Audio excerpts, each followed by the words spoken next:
Before we dive into this tale of family betrayal and unexpected revenge, do me a favor, sweethearts. Hit that subscribe button right now.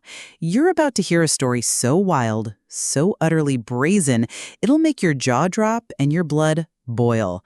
Trust me, you won't want to miss a single delicious detail of how I turned the tables on those who thought they could play me for a fool. You thought that was bad? You haven't seen anything yet. Stay to discover how one shocking revelation about my daughter's deception changed everything, and how I prepared to turn their carefully crafted world upside down. It was a Tuesday, a perfectly ordinary spring afternoon, the kind that whispers promises of warmer days and easy living. I was meticulously tending to my prize-winning roses, the ones that had taken top honors at the local garden club for 3 years running. Each bloom was a testament to hours of careful pruning, feeding, and yes, even whispered conversations. My hands, though showing the undeniable lines of 59 well-lived years, moved with a practiced grace as I carefully removed a rogue aphid from a velvety crimson petal. I felt a deep, quiet contentment, the kind that only comes from nurturing something beautiful and seeing it flourish. This garden, my sanctuary, was a source of immense pride, a peaceful haven after years of navigating the often turbulent waters of family life. Just as I was admiring a particularly vibrant hybrid tea, the chime of my doorbell shattered a tranquility. It wasn't the usual friendly ring, it was insistent, almost demanding. I sighed, brushing soil from my worn gardening gloves, a faint sense of unease settling in. It was probably just a solicitor, or perhaps one of the neighborhood kids selling cookies again. Bless their ambitious little hearts. I made my way to the front door, still humming a cheerful tune, mentally planning my evening's reading. But standing on my porch with a forced smile that didn't quite reach her eyes was my daughter, Sarah. And beside her, clutching a tablet with a look of barely concealed triumph, was my granddaughter, Emily. Emily, my sweet, usually shy Emily, looked different. Her eyes, normally so full of warmth, held a glint I couldn't quite place. Sarah, on the other hand, was a picture of polished efficiency in a crisp pantsuit, a stark contrast to my dirt-stained jeans and faded flannel shirt. "Mother," Sarah began, her voice a little too sweet, a little too loud. "Emily and I have something incredibly important to discuss with you. It simply cannot wait." She gestured toward the tablet in Emily's hands, a tablet I now noticed displayed my banking app, specifically my investment portfolio. My heart did a strange little flutter, a tiny alarm bell going off in the quiet chambers of my mind. "Important, dear?" I asked, a hint of my usual sarcasm creeping into my voice, despite the growing apprehension. "Is this about those lovely little trinkets you saw in the antique shop downtown? Because I told you, my dear, my discretionary funds are currently committed to ensuring these roses maintain their impeccable reputation." I smiled, trying to lighten the mood, but Sarah's smile tightened, almost imperceptibly. Emily shifted her weight, avoiding my gaze. "It's far more significant than trinkets, Mother," Sarah stated, her tone now clipped and businesslike, completely devoid of the warmth I was used to hearing. "You're not getting any younger," Sarah said, her voice dripping with a condescending sweetness that made my teeth ache. Emily, still holding the tablet, fidgeted. I noticed her hand was shaking slightly. "Mother, honestly, you're not getting any younger," Sarah said, her voice dripping with a condescending sweetness that made my teeth ache. "And the economy being what it is, we simply can't afford to have your assets, languishing. We found a much more efficient way to manage things, for your security, of course." Emily's tablet screen glowed, showing a complex spreadsheet. It took me a moment to realize what I was looking at. A detailed breakdown of my bank accounts, my retirement funds, my investment portfolio, and at the bottom, a new account in Sarah's name with a significant transfer marked from my own. My blood ran cold. This wasn't about reallocating assets. This was about something far more insidious, something that twisted my stomach into knots. I felt a cold, hard knot form in my chest. What was going on? You thought that was bad? You haven't seen anything yet. Stay to discover how one shocking revelation about my daughter's deception changed everything, and how I prepared to turn their carefully crafted world upside down. The audacity, the sheer, unmitigated gall of my own daughter standing in my living room, presenting my financial data on a tablet like it was a corporate quarterly report. And Emily, my sweet, impressionable granddaughter, caught in the middle of this charade, looking as if she'd rather be anywhere else but here, which, frankly, I completely understood. I felt a cold surge of betrayal, sharp and bitter like a mouthful of unripe persimmon. My mind was racing, trying to piece together the implications of what I was seeing. This wasn't just Sarah being pushy. This was calculated, a well-rehearsed performance. "Sarah," I began, my voice dangerously low, each word etched with controlled fury, "what exactly is the meaning of this reallocated assets for my security?" I mimicked her patronizing tone, savoring the slight flinch that crossed her perfectly made-up face. "My security, dear, is perfectly fine. I've managed my finances quite capably for nearly 6 decades, thank you very much. And last I checked, my name was still on all these accounts." I gestured to the glowing screen in Emily's trembling hands. Emily quickly lowered the tablet, her gaze fixed on the antique Persian rug as if counting its intricate patterns. Sarah, however, quickly recovered, her smile returning as plastic and unconvincing as ever. "Mother, don't be dramatic. It's simply a matter of efficiency. Emily and I have been discussing your future.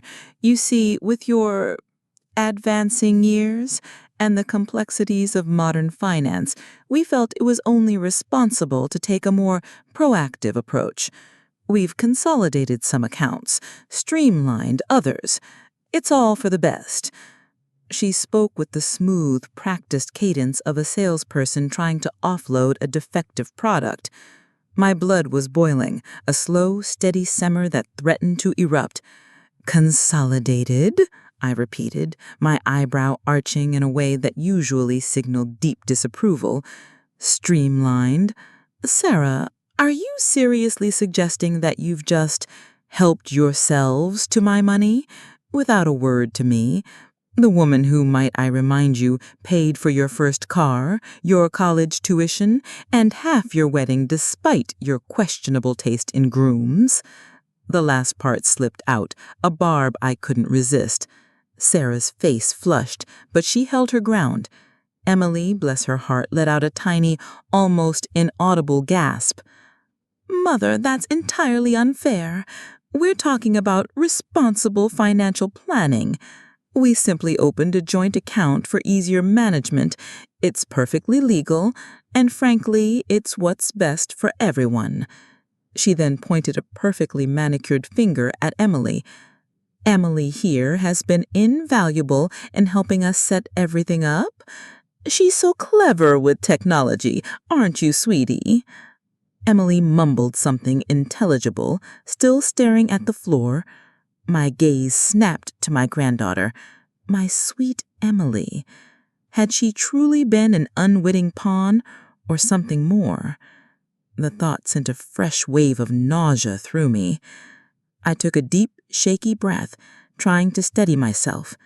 The weight of this betrayal, the sheer brazenness of it, was almost suffocating. "So, let me get this straight," I said, my voice now dangerously calm. "You, my own daughter, with the invaluable assistance of my granddaughter, have decided to take control of my life savings without so much as a discussion, let alone my permission. Is that about right?" Sarah straightened her shoulders, a defiant glint in her eyes. "It's about securing your future, Mother, and ensuring that when the time comes, everything is handled smoothly. We're simply thinking ahead." The casual way she dismissed my entire financial autonomy, painting it as an act of selfless foresight, was infuriating. It was as if I were a child, incapable of managing my own affairs. The insult, on top of the financial transgression, was a bitter pill to swallow. I felt a cold resolve harden within me. They wanted to play games with my life, my money. Fine, two could play at that game. And I had a lifetime of experience in winning. This is just the beginning of their downfall. You won't believe what happens next when I start pulling back the curtain on their desperate schemes and expose the truth they tried to bury. The nerve of her, standing there smug as a cat who just swallowed the canary, talking about securing my future while simultaneously picking my financial pockets? The blood rushed to my head hot and prickly, but I forced myself to take another calming breath. Decades of dealing with overly dramatic relatives and pushy salespeople had taught me one thing. Never show your full hand until you're ready to play the winning card. My mind, usually a quiet sanctuary of thoughts about roses and classic literature, was now a buzzing hive of tactical maneuvers. "Well, Sarah," I said, a slow, deliberate smile spreading across my face, a smile that didn't quite reach my eyes. "That's certainly proactive of you. And Emily, you little tech wizard, aren't you just a whiz with those spreadsheets? I'm truly impressed by your initiative." My voice was dripping with a sweetness so saccharine it could curdle milk. Emily, sensing the subtle shift in my tone, actually flinched, pulling the tablet closer to her chest like a shield. Sarah, however, just preened, misinterpreting my sarcasm for genuine admiration. Oh, bless her deluded heart. "See, Mother? We're just trying to help," Sarah chirped, clearly missing the undertones entirely. "It's a digital age, after all. Everything's online now. Much more convenient than all those dusty paper statements you used to hoard." She waved a dismissive hand towards my antique secretary desk, where I meticulously organized all my financial documents, old habits dying hard. "We've even set up all your bills for automatic payment from the new joint account. Less stress for you, darling." Less stress for me? More like less control for me and more opportunity for them to dip their little greedy fingers into my hard-earned retirement. The thought made my stomach churn, but I kept the smile plastered on my face. Automatic payments, you say? How utterly modern and efficient. I was just thinking the other day how I could use a little less stress in my life, especially with all the paperwork involved in, well, everything. I chuckled, a brittle sound that I hoped conveyed weary resignation rather than simmering rage. I needed to buy time to understand the full extent of their little operation. "Exactly," Sarah beamed, completely taken in. "And we've got you covered. Emily's been amazing, really. She even helped us set up a new email address for you so we can keep track of all the notifications. So much easier than sorting through mountains of mail, wouldn't you agree?" My eyes narrowed almost imperceptibly. "A new email, you say?" That was a rather significant detail they had conveniently omitted until now. It reeked of an attempt to isolate me, to control the flow of information. The audacity was truly breathtaking. "A new email, you say?" I mused aloud, tacking my chin thoughtfully. "How thoughtful. I've been meaning to get around to that. All these passwords and usernames, it's enough to make an old gal's head spin." I paused, allowing the feigned helplessness to sink in. "So, this new account, this joint account, how does it operate precisely? Am I still able to access it whenever I please? Just for my peace of mind, of course." I watched Sarah closely, a tiny predatory gleam in my eyes that I hoped she wouldn't notice. This was where the real information lay. Sarah hesitated for a moment, a flicker of discomfort in her eyes. Well, Mother, it's joint, so yes, technically. But for your security, we've set it up so that most transactions would need two-factor authentication, which we'll manage, naturally. It's just to prevent any untoward activity. Her words were smooth, but the message was clear. They had effectively locked me out of my own money, or at least made it incredibly difficult to access without their assistance. My heart sank, but my resolve hardened. This wasn't just an inconvenience. This was outright financial subjugation. The battle lines had been drawn, and they had just fired the first shot. This deception runs deeper than you can imagine. The shocking truth about their hidden motives will finally come to light, and my quiet revenge begins to take shape. You won't want to miss what happens next. As they finally left, a flurry of condescending goodbyes and empty promises to check in soon, I felt a cold calm settle over me, far more chilling than any rage. My lovely, tranquil home, once my sanctuary, now felt tainted, as if a pair of particularly aggressive financial termites had just scurried through, leaving a trail of ill intent. I watched them drive away, their luxury SUV glinting in the afternoon sun, a symbol of the very lifestyle they seemed intent on financing with my hard-earned dollars. The hypocrisy was so thick, you could cut it with a butter knife. The moment the taillights disappeared down the street, my feigned helplessness evaporated like morning mist. I marched straight to my study, my movements precise and purposeful. No more Miss Sweet and Innocent. It was time for Miss Ice Queen with a grudge.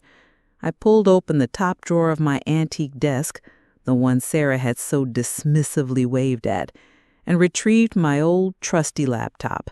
It might not be the latest model, but it was mine, and it hadn't been streamlined by anyone.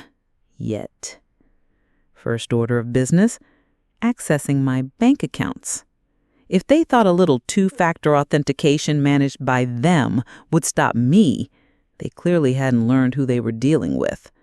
I had always been meticulous about my records, cross-referencing bank statements, credit card bills, and investment reports.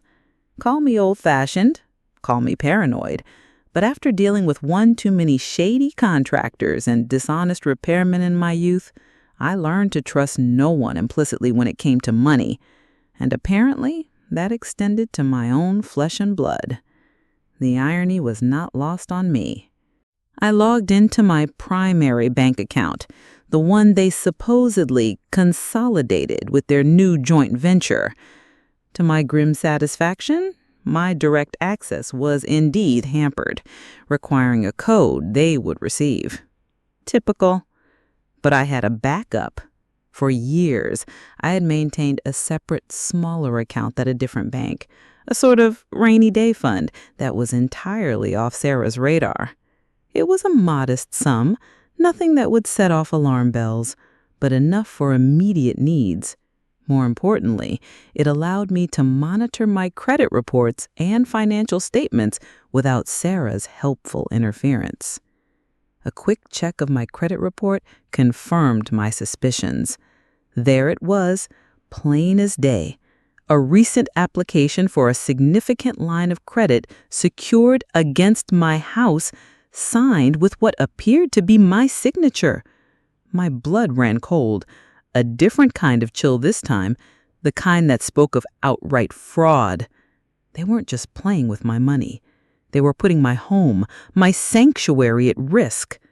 The application listed my name, but the contact email was that new one Sarah had so sweetly mentioned. And the signature, it was eerily similar to mine, but on closer inspection, just off enough to be suspicious. A sickening realization dawned on me. My daughter wasn't just reallocating assets.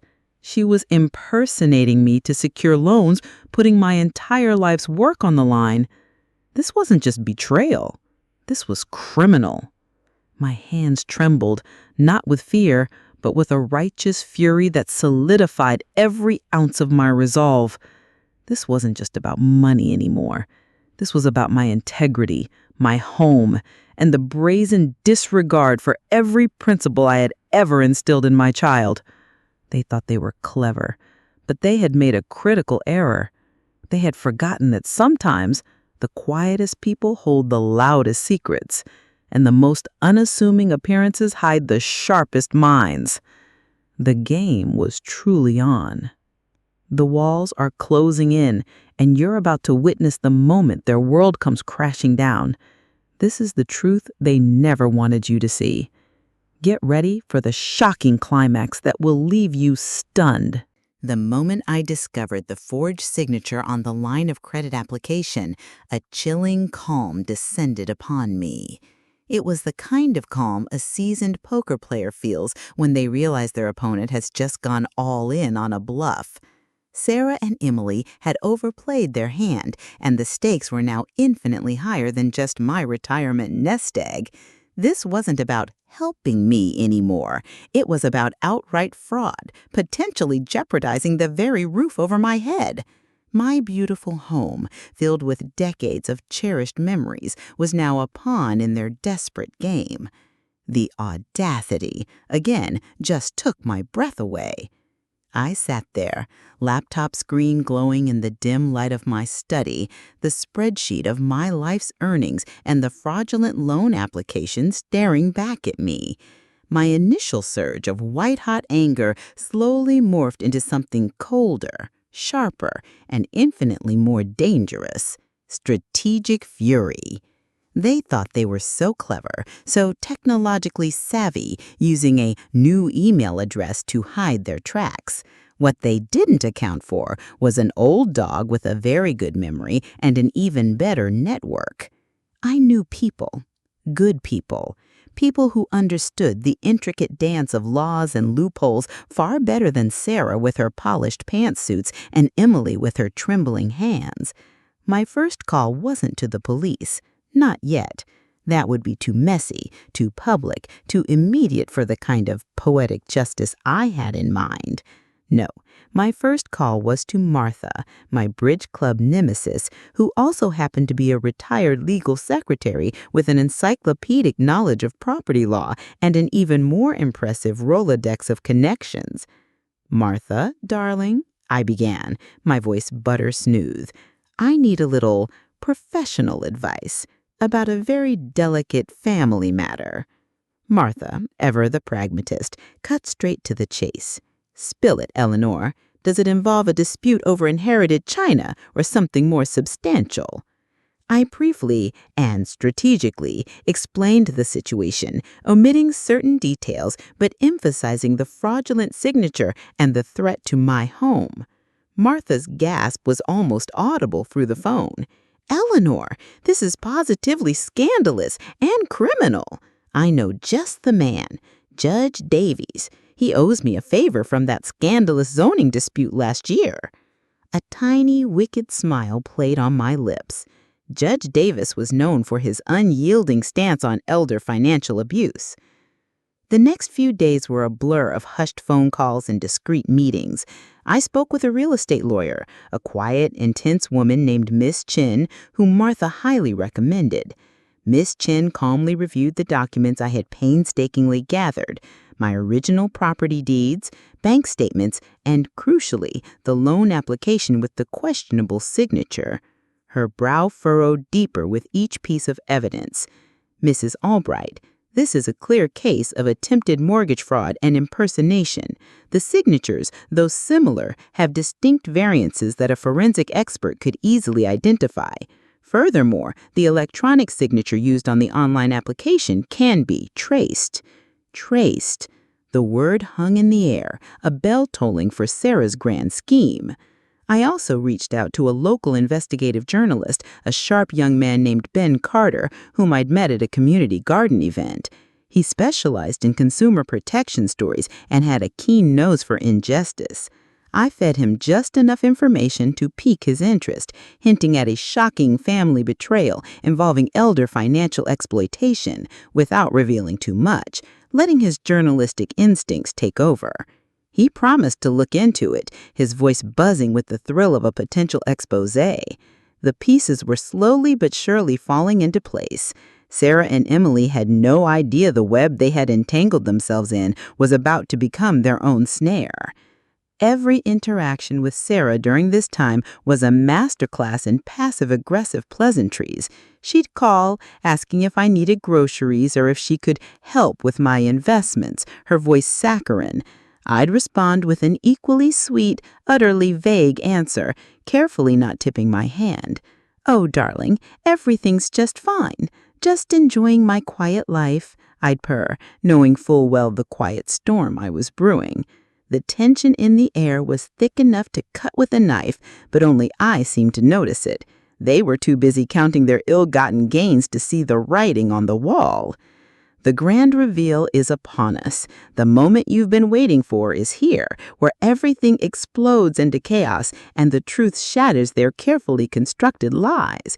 You simply cannot miss how this epic showdown ends. The trap was set, baited with their own greed, and meticulously hidden beneath a veneer of my feigned innocence.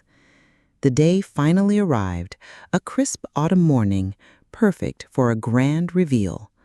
I had arranged a family brunch at my house, a tradition Sarah usually relished, especially when she thought she was in control. Little did she know, this wasn't brunch. It was a carefully choreographed theatrical production, and she and Emily were about to play the starring roles in their own downfall.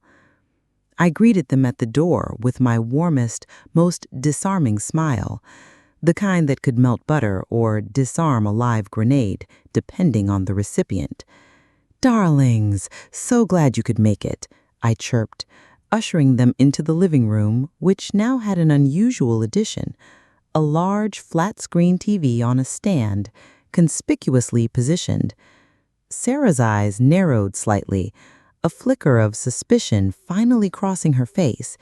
Emily, however, looked genuinely pleased to see me, rushing in for a hug, which I returned with genuine affection. She was still just a child, easily manipulated, and a part of me truly hoped this would be a painful but ultimately valuable lesson for her. The air was thick with polite small talk, and the aroma of my freshly baked blueberry muffins, a deliberate choice, as they were Sarah's absolute favorite, a little psychological warfare to soften her up before the main event. We settled into the living room, and after a few minutes of discussing the utterly riveting topic of local property taxes, oh, the irony, I cleared my throat. "Now, darlings," I announced, my voice a little louder than usual, "before we dig into these delicious muffins, I have a small presentation I'd like to share. Something Emily and I have been working on in the spirit of our new financial partnership." I winked at Emily, who looked utterly bewildered. Sarah, on the other hand, stiffened, her eyes darting nervously towards the TV. I picked up a remote, a tiny, almost imperceptible tremor running through my hand, not from fear, but from the electric anticipation of what was to come. "Emily, dear, would you mind dimming the lights for your grandmother?" Emily, still confused, but eager to please, obliged. The room plunged into a softer light, casting a dramatic glow on the TV screen. Sarah was now visibly tense, her forced smile finally gone. I pressed play. The screen lit up, not with family photos or a silly slideshow, but with a meticulously compiled video presentation. The opening slide was simple, stark white text on a black background. "The true cost of helpful family." Sarah gasped, a small choked sound. Emily's eyes widened, a dawning horror creeping into them. The video then systematically laid out my evidence, side-by-side comparisons of my original signature and the forged one on the loan application, magnified for undeniable clarity. Audio recordings? Oh yes, I had a discreet recorder running during their initial visit, a habit from my amateur detective phase. Screenshots of the new joint account showing the unauthorized transfers. And then the real kicker, a detailed explanation from Miss Chen, my real estate lawyer, calmly outlining the legal ramifications of mortgage fraud and impersonation including potential jail time. Her calm, professional voice echoed through my living room, each word a hammer blow. Sarah's face went from pale to ghostly white. She stood up abruptly, knocking over a side table, a strangled cry escaping her lips. "Mother, what is the meaning of this? This is an outrage." Emily, now openly sobbing, buried her face in her hands. "The meaning, dear Sarah," I replied, my voice steady, devoid of any warmth, "is called evidence. And outrage, my dear, is precisely what I felt when I realized you were trying to steal my home and my financial security from right under my nose and using your own daughter to do your dirty work." Then, the final crushing blow. The video shifted to a segment from the local news.